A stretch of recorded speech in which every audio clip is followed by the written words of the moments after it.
કેમ છો મિત્રો?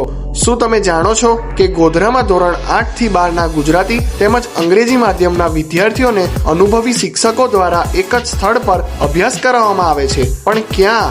ઇન્ફિનિટી સાયન્સ એકેડેમીમાં, જે બામરોલી રોડ પર ચંદનબાગ પાર્ટી પ્લોટની પાછળ આવેલું છે, જ્યાં અદ્યતન કોમ્પ્યુટર, ફિઝિક્સ, કેમેસ્ટ્રી, બાયોલોજીની લેબ સુવિધાઓ સાથે રમવા માટે વિશાળ મેદાન તેમજ બાળકો માટે ફૂલ સિક્યોરિટી પણ છે. સાથે એમના ત્યાં નીટ અને JEE ના 720 અને 300 માર્ક્સના ટેસ્ટ દર 15 દિવસે લેવામાં આવે છે. ઇન્ફિનિટી સાયન્સ એકેડેમીમાં ગયા વર્ષે ધોરણ 10માં દ્વિજ પટેલ પંચમહાલમાં પ્રથમ અને ધોરણ 12ના ગુજરાતી માધ્યમમાં કલ્પ પ્રજાપતિ તેમજ અંગ્રેજી માધ્યમમાં રૂકૈયા ગુલામ હુસેનવાલા સફળતાપૂર્વક પ્રથમ નંબર લાવ્યા હતા. સાથે JEE 2024માં અનુજ પટેલ પંચમહાલમાં પ્રથમ અને નીટમાં મુસ્તફા 633 માર્ક્સ સાથે પ્રથમ આવેલ છે. તો રાહ શેની જોવો છો? ઉચ્ચતર શિક્ષણ મેળવવા માટે વિઝિટ કરો ઇન્ફિનિટી સાયન્સ